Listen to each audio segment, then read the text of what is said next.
Vamos ler 2 Samuel capítulo 11, versículo 1. Diz assim a palavra de Deus: Decorrido um ano, no tempo em que os reis costumam sair para a guerra, enviou Davi a Joabe e seus servos com ele, e a todo Israel, que destruíram os filhos de Amon e sitiaram Rabá, porém Davi ficou em Jerusalém. Primeira coisa que a gente vê interessante aqui é que estava havendo uma guerra. Davi enviou o seu general, chamado Joabe, e os seus servos.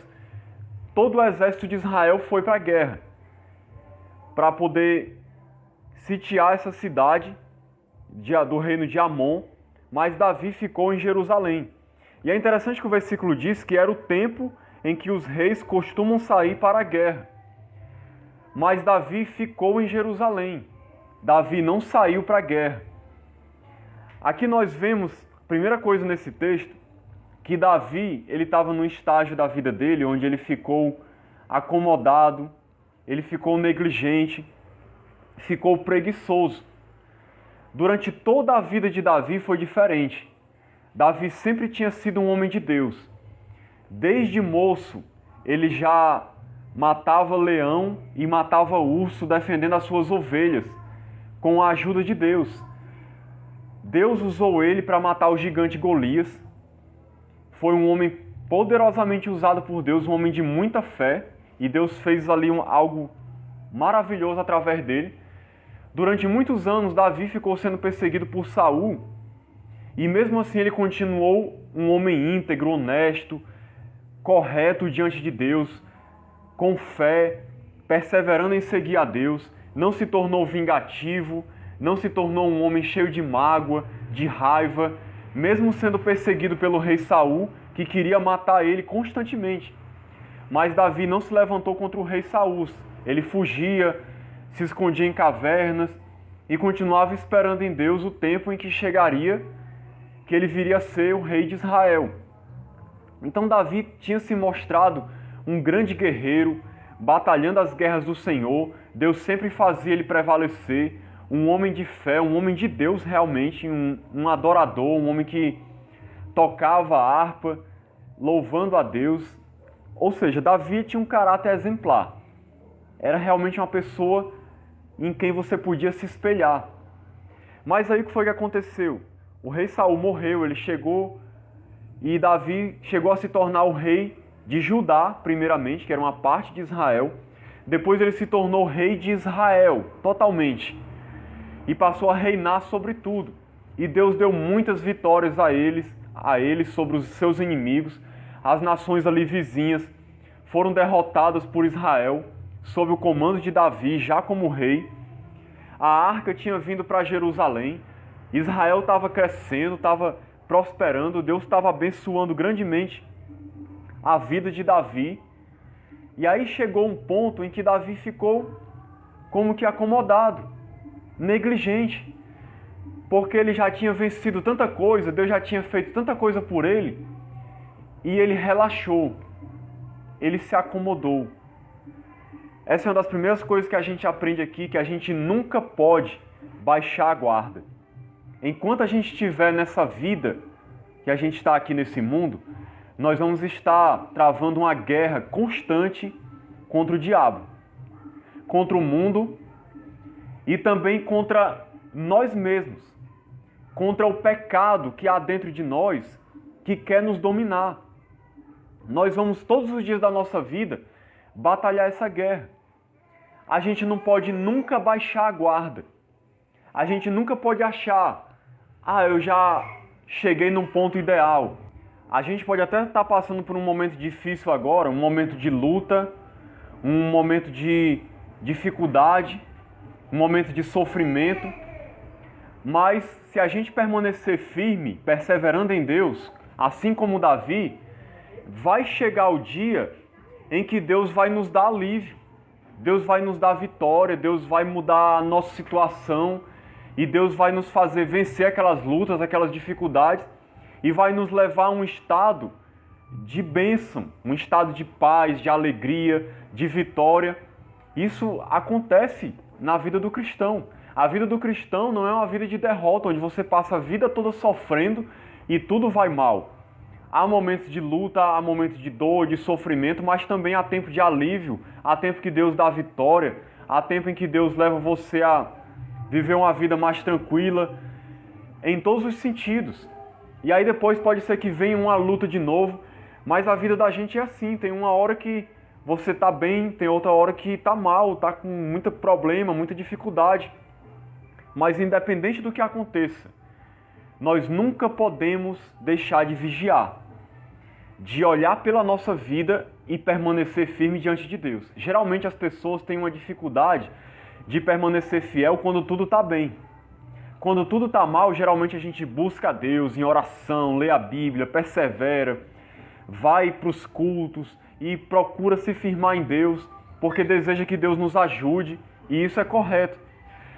Mas quando chegar o momento da sua vitória, que Deus lhe ajudar, que você estiver bem, não esqueça de Deus. Não deixe de buscar a Deus. Muita gente, quando é abençoada, esquece de Deus. Esquece de se consagrar, esquece de orar, esquece de manter a sua vida íntegra. E aí se afasta de Deus. E quando você se afasta de Deus, as consequências são horríveis. Então não se afaste de Deus nunca. Nem no momento difícil e nem no momento bom. Davi, infelizmente, se acomodou. Se acomodou, nem para a guerra foi. Mandou seu general, seu exército e ficou lá no palácio. Lá só na tranquilidade, descansando, relaxando. Talvez achando, eu já conquistei o que devia ter conquistado, tá tudo bem. Agora, só que isso trouxe um problema sério para Davi. A gente vai ver no restante da história aqui o que aconteceu com ele. Versículo 2 diz assim: Uma tarde levantou-se Davi do seu leito e andava passeando no terraço da casa real. Daí viu uma mulher que estava tomando banho. Era ela muito formosa. Então Davi, muito bem descansado, muito tranquilo no seu palácio real, se levantou do seu leito, da sua cama, da sua vida ali regalada de luxo, e foi passear no terraço do seu palácio, na parte alta. E aí ele viu uma mulher tomando banho. Essa mulher era Batseba. E diz o texto que ela era muito bonita. Então ela, para a Bíblia dar esse destaque, ela devia realmente ser uma mulher que chamava a atenção. Quando você via, ficava admirado com a sua beleza. E Davi, vendo ela daquele jeito, tomando banho, sem roupa, ele se sentiu tentado. Aquilo foi uma tentação para ele. Ao vê-la, aquilo mexeu com o seu pecado, com a sua carne, com o seu desejo de possuir uma mulher. E nós vemos pela história que Davi, ele era muito mulherengo. Davi, ele tinha mais ou menos umas 6 esposas e tinha já vários filhos. Ele não tinha motivo nenhum para olhar para essa mulher de uma maneira diferente. Ele tinha várias mulheres já. Isso é até um sinal que mostra o quanto ele era mulherengo e o quanto ele tinha fraqueza nessa área. Era uma área em que ele tinha fraqueza, em que era fácil dele cair. Então ele vê essa mulher tomando banho. Aí o versículo 3 diz: Davi mandou perguntar quem era. Disseram-lhe: é Batseba, filha de Eliã e mulher de Urias, o Eteu. Então, irmãos, o pecado, muitas vezes ele começa com um simples olhar. O pecado especificamente de adultério, que não só o homem, mas também a mulher está suscetível a cair nesse pecado. A gente não vai falar hoje especificamente só sobre adultério, mas vai falar sobre isso também, porque foi o que aconteceu aqui. O pecado de adultério, ele geralmente começa com um olhar que parece ingênuo, parece bobo, parece que a pessoa não está fazendo nada demais. Principalmente os homens têm mais essa tendência de gostar de ficar olhando mulheres na rua, de ficar admirando mulheres bonitas. Principalmente nos dias de hoje, que as mulheres não andam lá muito decente nas suas vestimentas, né? Às vezes andam de maneira muito provocante, sensual, os homens ficam mais loucos ainda. Mas não só os homens podem cair nesse erro, também as mulheres podem cair nesse erro, de ver um homem muito bonito, atraente, e ter vontade de olhar, se sentir tentado. Então o adultério é um pecado que ele geralmente começa bem aos poucos, começa com um simples olhar. A pessoa vê alguém na rua e aquele olhar inicial, ele não é um pecado. Você viu a pessoa, achou ela bonita, viu que era uma pessoa formosa, você não pecou. Mas daí para pecar já é bem mais fácil. Porque quando a pessoa já está fixando o olhar em alguém, admirando, e está vendo que aquilo ali pode provocar ela a se sentir tentada, se ela continuar naquela situação, olhando, admirando, olha só que pessoa bonita, e ficar ali, há um risco muito maior dela começar a se sentir tentada, de começar a surgir um desejo no seu coração, uma cobiça de possuir aquela pessoa, de ter aquela pessoa, de se relacionar com ela. Então, de um olhar simples e ingênuo, às vezes, começa uma cobiça. A pessoa começa a olhar com um desejo de se relacionar com aquela pessoa. E só esse desejo de ter aquela pessoa, essa cobiça, segundo Jesus, isso já é adultério. Geralmente as pessoas pensam que adultério é só quando você conclui todo o ato físico e se relaciona sexualmente com a pessoa. Não. Quando você olha para alguém e aí você deseja aquela pessoa, você cobiça ela, aquilo já foi um adultério no seu coração. Ainda que você não tenha consumado o ato com aquela pessoa, isso já foi um adultério. Então Davi, ele adulterou no momento que ele olhou para aquela mulher e a cobiçou, e a desejou. O que ele deveria ter feito? Quando ele olhou para ela e viu que ela era atraente, sabendo que ele tem fraqueza nessa área, ele devia ter desviado a sua atenção para outra coisa. Devia ter continuado andando, ter ido ver outras coisas, ter saído dali. É isso que um servo de Deus faz. Você não vai conseguir deixar de ver as pessoas na rua. As pessoas, inclusive as que estão vestidas de maneira provocante. Mas se você sabe que aquilo pode levar você a pecar, desvia o seu olhar. Vai olhar para outra coisa, coloca a sua atenção em outra coisa, segue andando ou vai conversar com alguém, faz alguma coisa, mas tira o teu foco daquilo. Agora, se alguém vê algo, sabe que aquilo é uma tentação, e aí continua alimentando aquela situação, a chance dela vir a pecar é muito grande. É igual alguém que tem problema, por exemplo, com bebida, e aí a pessoa sabe que tem fraqueza com bebida, e aí vai para um bar. E aí pensa assim, não, eu vou simplesmente ficar aqui conversando com os meus amigos, mas eu não vou beber nada. Mas vai ser uma tentação enorme, as pessoas vão colocar cerveja na mesa, vão lhe oferecer, você quer beber? Você quer tomar um pouquinho aqui? Aquilo vai ficar lhe atiçando, vai ficar lhe provocando, e a chance de você cair naquele pecado vai ser muito grande. Então o que a pessoa tem que fazer? Fugir, ir para longe, sair daquela situação de risco que pode levar você a pecar. É isso que a gente precisa fazer, se desviar do mal. Como disse Paulo para Timóteo, Timóteo, foge das paixões da mocidade. Paulo não disse para Timóteo enfrentar as paixões, ficar lá lutando com as paixões, tentando resistir no meio das paixões, das coisas, das festas, das bebedeiras, das coisas que a juventude faz. Paulo disse, foge, Timóteo, sai de perto, sai de toda situação perigosa, de risco, vai para longe, foge. É o que a gente precisa fazer para não cair em pecado. Mas infelizmente, não foi o que Davi fez. Davi colocou o olhar nela, se sentiu tentado, sua carne ali se sentiu com uma tentação por causa da beleza da mulher, mas ele continuou ali admirando, e aí o que foi que ele fez no versículo 3? Davi mandou perguntar quem era. Disseram-lhe, é Batseba, filha de Eliã e mulher de Urias o Heteu. Em vez de quebrar aquela tentação, ele alimentou. Ele chegou para alguém e perguntou: quem é aquela mulher? Demonstrando já interesse em ter ela. Quem é aquela mulher? Me diz quem é. Em outras palavras, eu estou interessado nela, eu quero saber quem é essa mulher. Me diga quem ela é. E disseram: é Eliã e mulher de Urias o Heteu. Agora, será que ele se deixou impedir? Isso impediu ele de desejar a mulher porque ela já era casada? A gente vai ver aqui no versículo 4 que não foi isso que aconteceu. Existe um ditado interessante que diz assim, irmãos: a gente não pode impedir um passarinho de pousar na nossa cabeça. De repente você está andando, vamos supor que um passarinho quer vir pousar na sua cabeça, você não tem como você impedir. Mas você pode impedir ele de fazer ninho na sua cabeça. Isso aí você pode.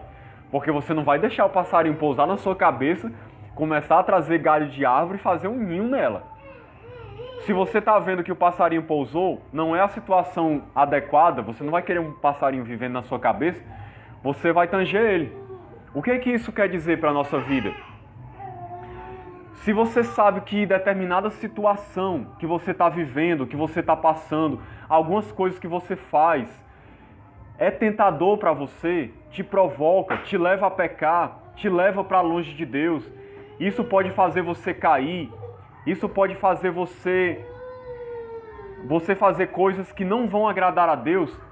Então saia de perto, evite essas situações, evite pessoas que podem te levar para o mal, que podem te levar a fazer coisas erradas, evite amizades erradas, evite situações erradas, evite coisas que te provocam, coisas que podem prejudicar a sua vida, que podem te levar a pecar. A gente tem que ter muito cuidado, tirar da nossa vida tudo aquilo que pode nos impedir de servir a Deus, nos atrapalhar. Se você está com a decisão de servir a Deus, se afaste de tudo aquilo que provoca você, que é uma tentação para você, aquilo que você tem fraqueza. Ou seja, não deixe o passarinho fazer ninho na sua cabeça. Se afaste, fuja. Então o versículo 4 diz assim: então enviou Davi mensageiros que a trouxessem. Ou seja, o fato dela ser casada não impediu ele de mandar chamar a mulher. Davi aqui nem se importou com o fato dela ser casada. Veja que a tentação foi tão grande, provocou nele um desejo tão grande de ter aquela mulher, que Davi perdeu ali o senso de valor, de moralidade, o temor a Deus, ele já tinha perdido naquela hora. Ele não teve mais temor nenhum a Deus, ele nem se importou porque a mulher era casada. A única coisa que ele estava se preocupando nessa hora aqui era em satisfazer o seu desejo sexual, seu desejo carnal de ter aquela mulher. O pecado é desse jeito. O pecado, se a gente deixar, se a gente não cortar ele pela raiz, ele exerce uma tentação tão grande sobre nós que ele faz a gente perder o temor a Deus. A gente não se preocupa mais com o que Deus pensa, com o que Deus acha daquela situação.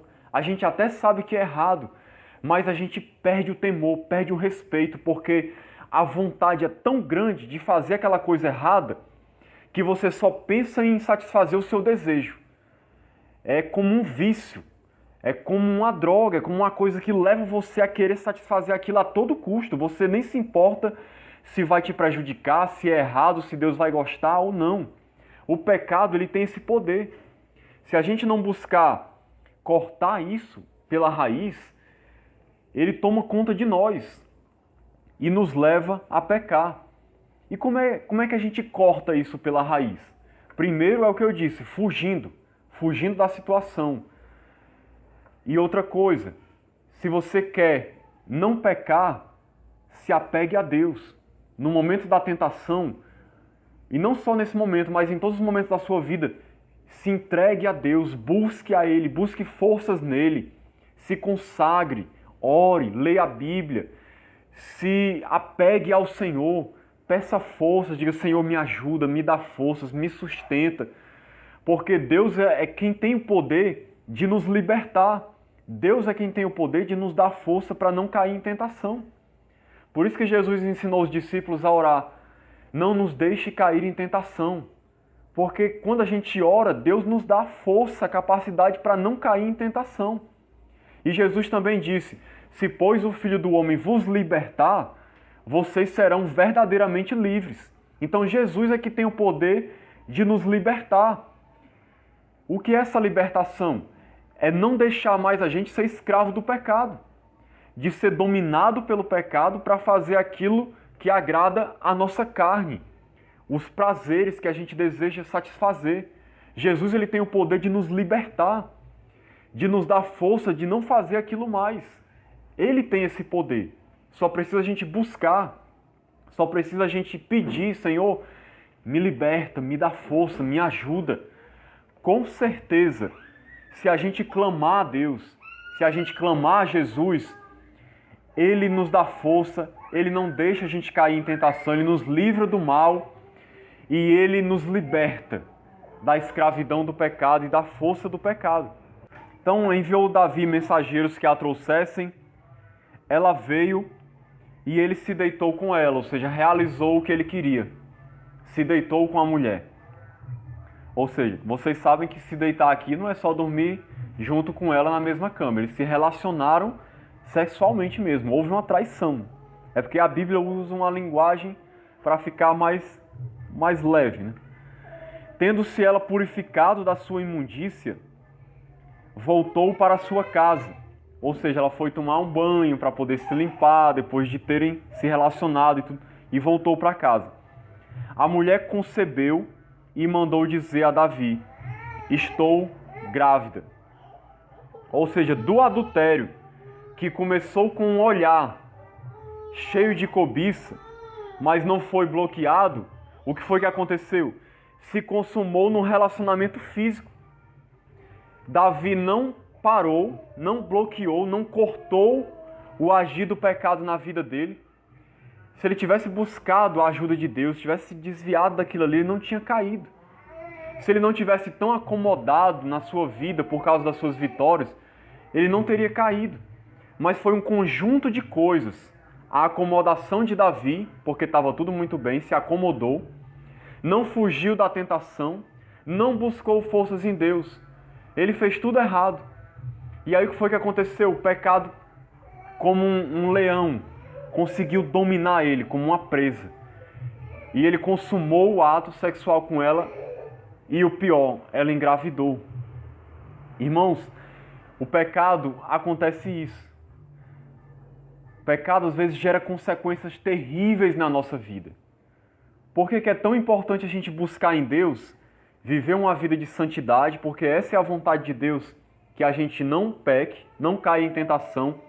Porque Deus sabe que o pecado ele traz consequências horríveis.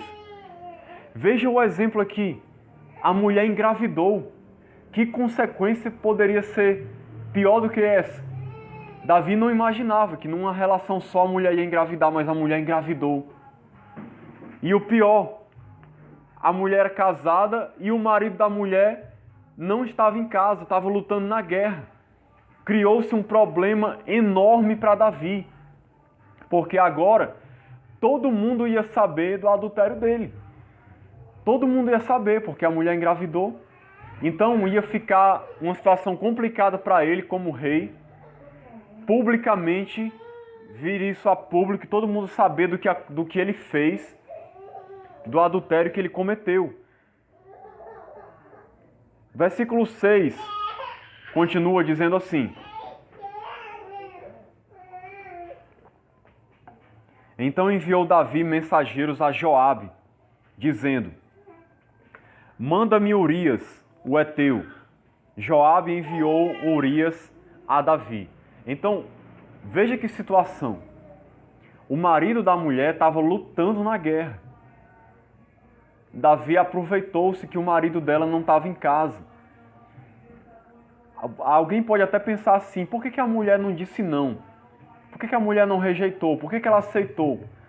Naquela época, dizer não para um rei era uma afronta enorme. Ninguém ousava dizer não para um rei, era muito difícil, porque era um risco de morte. E a mulher, sabendo que o próprio rei Davi estava chamando ela para ir para o palácio, ela não teve coragem de dizer não. Principalmente naquela época, a mulher era muito subjugada pelos homens.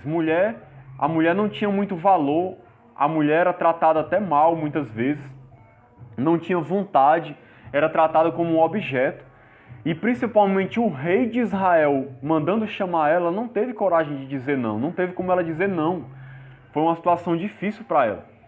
Davi se aproveitou da fragilidade da situação da mulher, porque o marido dela não estava em casa, estava lutando na guerra. Então Davi vai e manda chamar o homem. O homem estava lá no meio da guerra, ele manda tirar o homem da frente de batalha para vir. E por quê? É o que mostra no versículo 7. Vindo, pois, Urias a Davi, perguntou este como passava Joabe, como se achava o povo e como ia a guerra. Depois disse Davi a Urias: desce à tua casa e lava os pés. Saindo Urias da casa real, logo se lhe seguiu um presente do rei.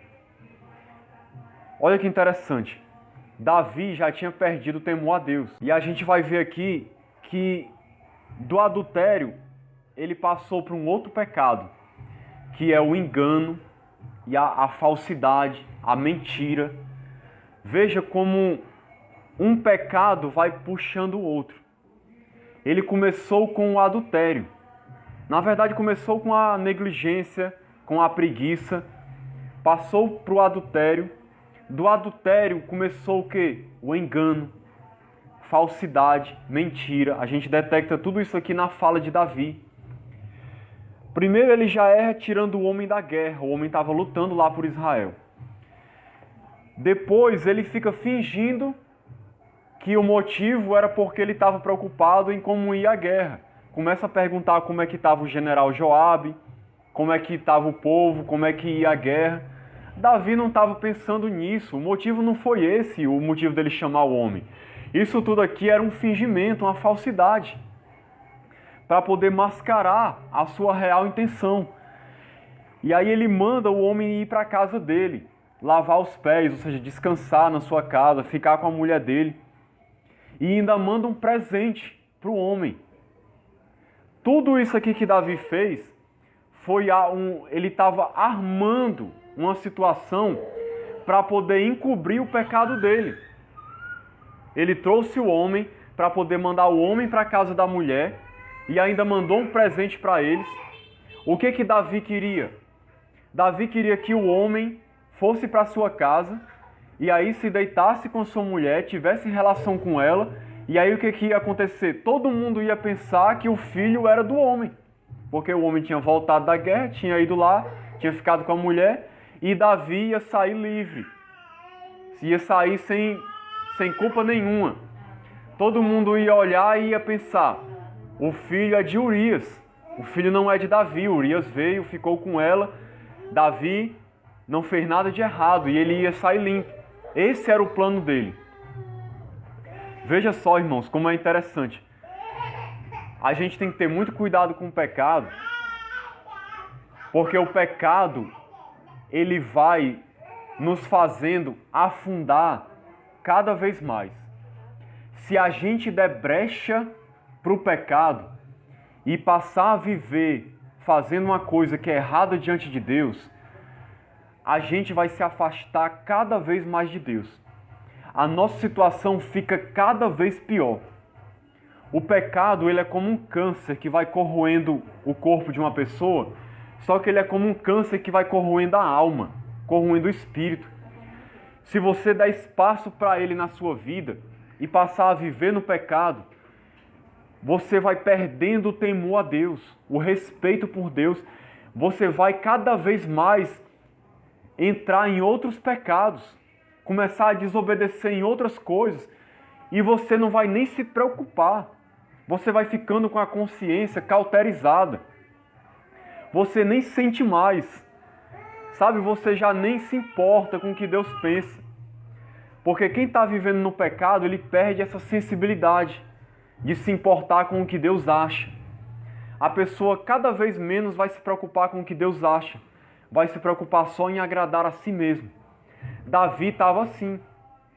Ele agora estava mentindo, estava enganando, estava sendo falso com o homem, lá falando com o homem, fingindo que se preocupava com o homem, mandando o homem ir para a casa dele, mas tudo falsidade, tudo mentira, tudo engano. Na verdade, ele tinha prejudicado o homem e estava agora fingindo que era amigo do homem. Eu não preciso nem dizer que esse tipo de coisa é uma coisa abominável, né? Mas tem muita gente que é assim, falsa, desse jeito. Que quando está na sua frente, fala rindo com você, lhe trata bem. Ah, como eu gosto de você, você é meu amigo, você é minha amiga, eu tenho muita consideração por você. Mas pelas costas está lhe apunhalando. É rindo na sua frente e lhe apunhalando pelas costas. Quando você sai, fala mal de você, lhe prejudica, causa algum tipo de problema para você no trabalho, ou com vizinhos, ou com familiares. Faz todo tipo de coisa, arma ciladas, arma armadilhas para te destruir. Mas quando está na sua frente é rindo, é dizendo quanto tem consideração por você. Eu não preciso nem dizer que isso é uma coisa abominável, né? Nós precisamos ser pessoas sinceras, pessoas verdadeiras, pessoas que não têm falsidade, que tratam os outros com verdade, com sinceridade. Nós devemos ser assim. Versículo 9 diz assim: Porém Urias se deitou à porta da casa real com todos os servos do seu senhor e não desceu para a sua casa. Olha que interessante. Urias não foi para casa. Os planos de Davi foram por água abaixo, porque o homem não foi para sua casa. Ele se deitou junto com os servos do seu senhor na porta da casa real, ou seja, no palácio, na porta do palácio. Ele ficou deitado lá. Ele não quis ir para casa. Então no versículo 10 diz assim: Fizeram-no saber a Davi, dizendo: Urias não desceu à sua casa. Então disse Davi a Urias: Não vens tu de uma jornada? Por que não desceste à tua casa? Olha, Davi estava ficando preocupado. Então Davi manda chamar Urias e pergunta: Você não estava numa jornada? Ou seja, tinha viajado para guerrear. Por que você não vai para sua casa, rapaz? Vai descansar na sua casa, você vai ficar aqui na porta, dormindo aqui na porta do palácio.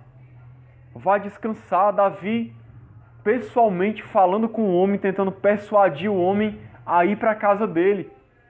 Tudo porque Davi queria esconder o seu pecado. Queria a todo custo que o homem fosse para lá. Aí no versículo 11 diz assim: Respondeu Urias a Davi. Olha a resposta de Urias. Essa resposta de Urias aqui nos ensina coisas maravilhosas, coisas interessantes. Veja o que ele diz. A arca, que é a arca de Deus, a arca da aliança, Israel e Judá, que era uma tribo de Israel, ficam em tendas, ou seja, moram em tendas. Joabe, meu senhor, que era o general, e os servos de meu senhor estão acampados ao ar livre, ou seja, lá onde eles estavam lutando, eles estavam acampados ao ar livre, estavam em tendas.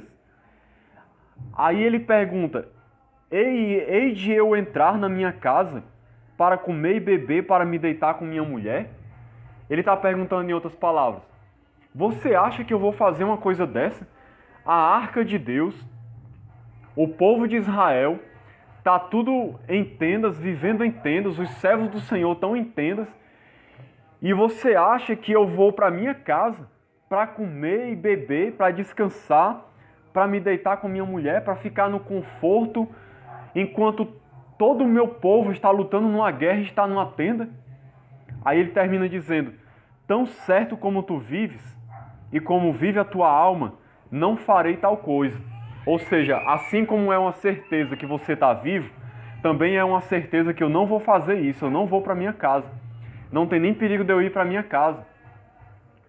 A consciência de Urias não deixava ele ir para a casa dele, porque ele estava se lembrando do seu povo, dos servos de Israel, da própria arca de Deus, do general, que estava todo mundo em tenda, lutando numa guerra.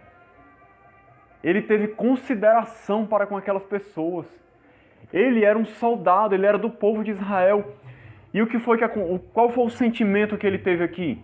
Um sentimento de unidade, de união, um sentimento de compaixão pela situação que os outros estavam, um sentimento de se importar com os seus compatriotas, com os seus irmãos. Sabe, um sentimento de não pensar em si mesmo, mas de pensar nos outros também. Urias não foi egoísta. Qualquer outra pessoa, naturalmente, provavelmente ia pensar, oh, coisa boa, tô vindo da guerra, me tiraram da guerra, vou poder ir para minha casa descansar, eu vou aproveitar. Mas Urias não, Urias era um homem honrado. Urias aqui estava dando uma lição a Davi. Urias estava sendo exatamente o que Davi não estava sendo. Davi tinha feito um monte de coisa errada, inclusive com o próprio Urias, tinha traído ele. E estava falando com ele aqui como se não tivesse feito nada. E Urias estava dando uma lição para ele.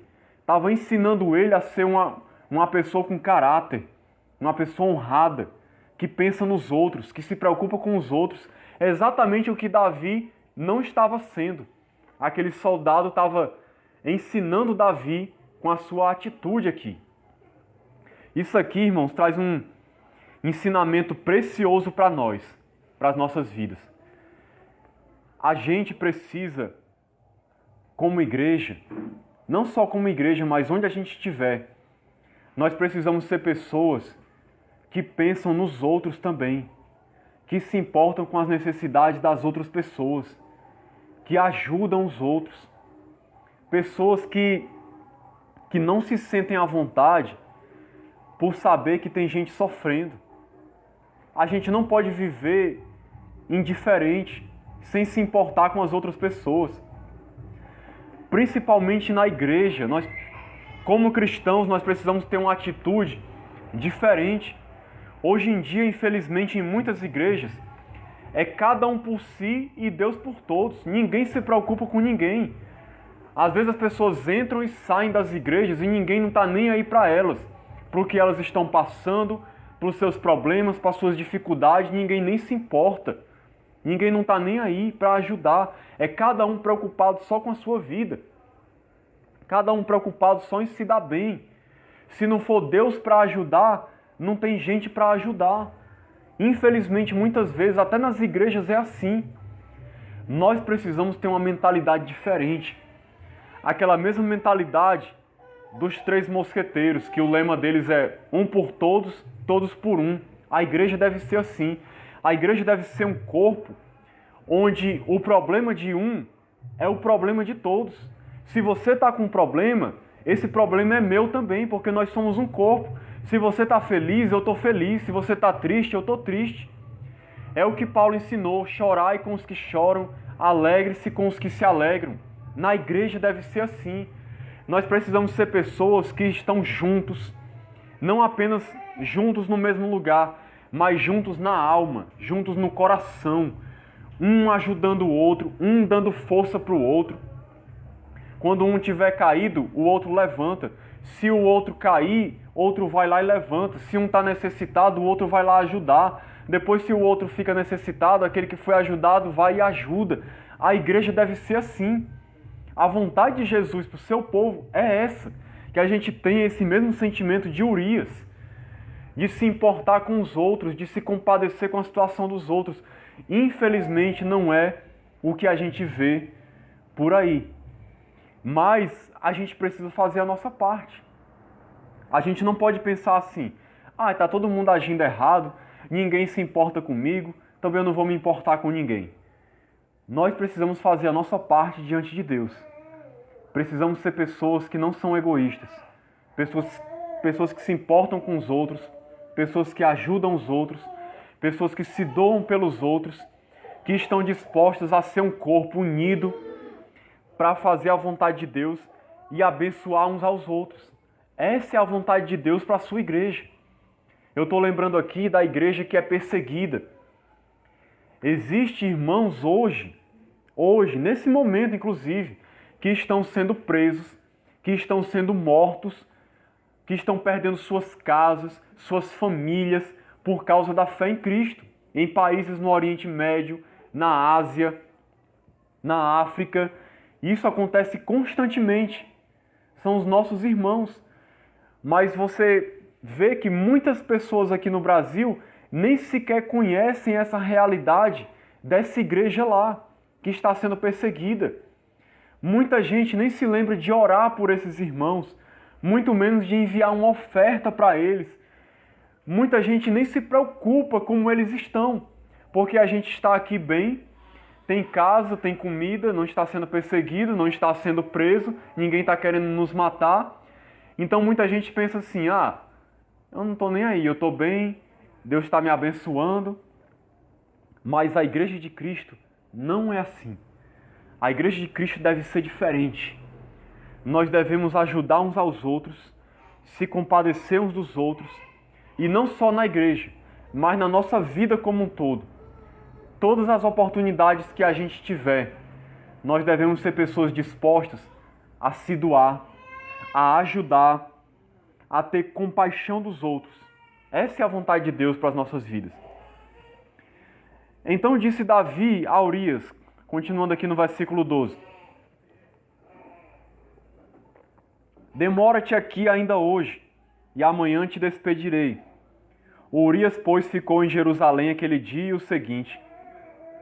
Davi o convidou, e comeu e bebeu diante dele, e o embebedou. À tarde saiu Urias a deitar-se na sua cama, com os servos de seu senhor, porém não desceu à sua casa. Olha só, Davi estava tão obstinado, querendo tanto esconder o seu pecado, que embebedou o homem. Veja só que atitude para um rei de Israel. Para um servo de Deus isso já é uma coisa feia, imagine para um rei. Ele embebedou o homem para ver se o homem saía, ficava fora de si, saía de si mesmo, para poder ir para sua casa, ter relação com a sua mulher, e aí o pecado de Davi ficar escondido. Davi chegou ao cúmulo de embebedar o homem, mas mesmo assim isso não funcionou, isso não abalou o caráter do homem, o homem não desceu para sua casa. O homem não foi ter relação com a sua mulher, o homem permaneceu ali, dormindo na porta da casa real, com os servos do seu senhor. Então, irmãos, eu vou parar por aqui. Outro dia a gente continua essa mensagem. Mas nós vemos aqui algumas lições muito importantes para a nossa vida. Se a gente parar para observar essas coisas, ter esses cuidados que eu falei, para não pecar, para não cair no pecado, a gente seguir esse exemplo de Urias, não seguir o exemplo de Davi, nesse caso aqui, porque Davi errou muito. Nós vimos aqui o quanto que Davi errou, quanta coisa errada que ele fez. Nós não devemos seguir esse exemplo de Davi. Pelo contrário, a gente deve olhar como ele agiu e agir diferente para poder agradar a Deus. No próximo domingo, se Deus permitir, a gente continua essa mensagem e nós vamos ver o que Davi fez depois disso com relação a Urias. E vamos ver também o episódio de quando o profeta Natan chega para repreender Davi. E aí sim, Davi vai cair em si, vai perceber o grande erro que ele tinha cometido, porque até esse momento aqui, Davi estava pecando, afundando cada vez mais no pecado, e parece que nem percebia o quanto aquilo ali estava desagradando a Deus. E isso é o que acontece com muita gente quando vive no pecado. A pessoa nem percebe o quanto está errado. Para finalizar, eu queria dizer só uma coisa. O grande segredo para a gente agradar a Deus, não ser vencido pelo pecado e acabar sofrendo tanta coisa ruim na nossa vida, porque o pecado só traz coisa ruim, só traz condenação, só traz sofrimento. Para a gente não sofrer isso na nossa vida, primeira coisa que precisa ser feita é reconhecer Jesus como seu Salvador e o seu Senhor. Entregar-se a Ele, se arrepender dos seus pecados, colocar a sua fé nele e passar a ter a nova vida em Cristo que Ele oferece. Essa é a primeira coisa fundamental. Depois de feito isso, continuar vivendo uma vida de vigilância, de consagração a Deus, se apegando em Deus, andando com Jesus Porque enquanto nós estivermos andando com Jesus, na presença dele, o pecado não vai ter poder de nos dominar e nos destruir. Porque Jesus ele veio para nos libertar do pecado, do poder do pecado. Aquele que está em Cristo, ele não é mais escravo do pecado. Ele não vai mais ser escravizado para fazer um monte de coisa errada. Ele pode até pecar de vez em quando, mas ele vai se arrepender, ele se levanta e ele segue com a sua vida. Ele não vai viver uma vida de escravidão, de pecado, porque Jesus, quando ele entra na vida da pessoa, ele entra para libertar, para mudar o coração dela, para transformar ela numa nova criatura, numa pessoa diferente, onde ela vai viver uma vida nova, uma vida de obediência, uma vida que agrada a Deus, uma vida de verdadeira alegria e paz. Então que Deus nos abençoe, nos ajude, em nome de Jesus. Amém. Glória a Deus.